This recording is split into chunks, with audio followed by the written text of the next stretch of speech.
est-ce qu'on aura assez de ressources pour effectivement produire les voitures électriques? Parce que bon, bah, il y a des ressources, je l'ai dit, il y a les terres rares, il y a les minerais et l'électricité. Et j'en ai parlé dans une vidéo cette semaine.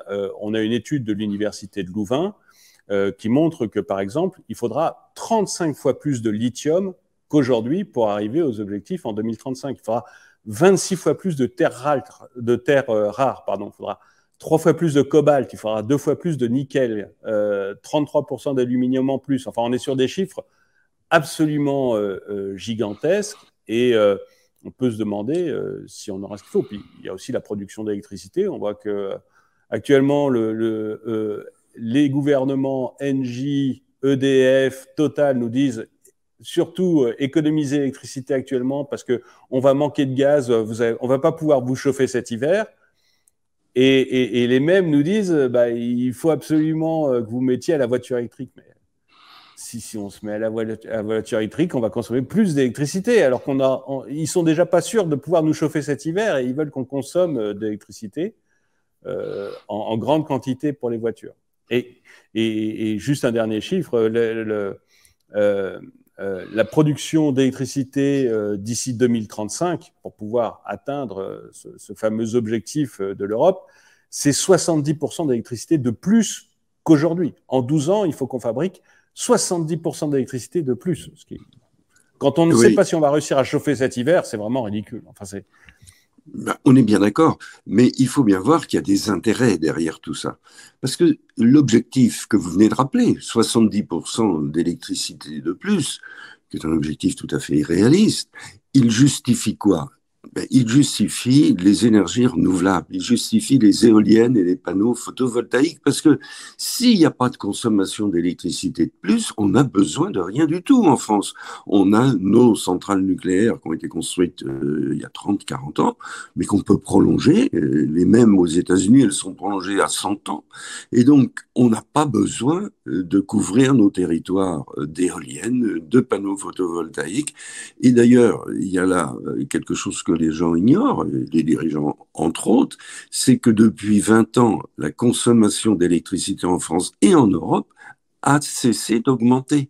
Elle est plutôt sur une pente descendante.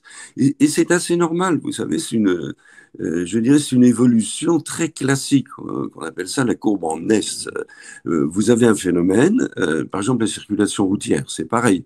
Au début, il y a très peu de gens qui ont des voitures, et puis la circulation augmente très vite, et puis il y a un moment où elle arrête, elle n'augmente plus. C'est ce qui se passe d'ailleurs en France, également depuis 20 ans. Pourquoi? Quand vous avez 80% des gens qui vont travailler en voiture, vous ne passerez pas à 160%. On peut conduire qu'une voiture à la fois. Et en électricité, quand vous avez une machine à laver le linge, vous n'allez pas en acheter trois. Une seule, ça suffit. Et puis vous avez des ampoules LED qui consomment 10 fois moins que les ampoules anciennes. Donc, en réalité, la consommation d'électricité en France et en Europe n'a aucune raison d'augmenter. Ce qui veut dire que les projets de centaines de milliards d'euros de dépenses prévues, soit pour faire des éoliennes, soit même pour faire des centrales nucléaires nouvelles, n'ont aucune raison d'être. Donc vous voyez bien que c'est tout l'édifice sur lequel vit l'Europe et la France depuis des années qui se trouve écroulé. À partir du moment où les voitures électriques, c'est impossible, il n'y aura pas d'avenir. On n'a pas besoin d'électricité en plus. La voiture hydrogène, d'ailleurs, c'est plutôt pire que la voiture électrique de ce point de vue-là. Donc, on n'aura pas besoin d'électricité en plus. Et à partir du moment où on n'a pas besoin d'électricité en plus, on n'a pas besoin d'engager des dépenses considérables, soit pour faire des éoliennes, des panneaux photovoltaïques, soit pour faire des centrales nucléaires nouvelles. Et donc, on n'a pas besoin de dépenser plus et d'augmenter les tarifs de l'électricité. Donc, vous voyez que c'est tout le dispositif que j'explique dans mon livre, tout le dispositif économique européen qui se trouve mis par terre par ce dossier de la voiture électrique.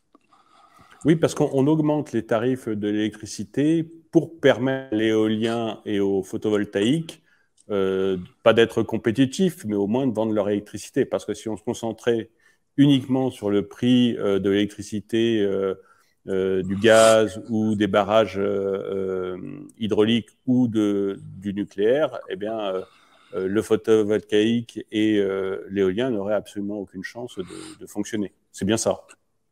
C'est tout à fait ça, d'autant plus que l'éolien, comme le photovoltaïque, ne fonctionne pas 100% du temps. Les photovoltaïques, les cellules, ne produisent pas beaucoup d'électricité pendant la nuit, et ni même les jours d'hiver. Et l'éolien, quand il n'y a pas de vent, il ne produit pas non plus d'électricité. Donc, tout ça est absolument surréaliste, parce que ça veut dire quoi? Ça veut dire que si vous faites de l'éolien ou du photovoltaïque, il faut tout en double. Il faut que vous ayez d'un côté les éoliennes, les panneaux photovoltaïques, mais de l'autre côté, une centrale à charbon ou à gaz qui prend le relais quand il n'y a pas de vent ou quand il n'y a pas de soleil. Donc, il faut tout en double. Et c'est très simple. La conséquence, c'est que vous doublez les tarifs de l'électricité. C'est exactement ce qui se passe en Allemagne.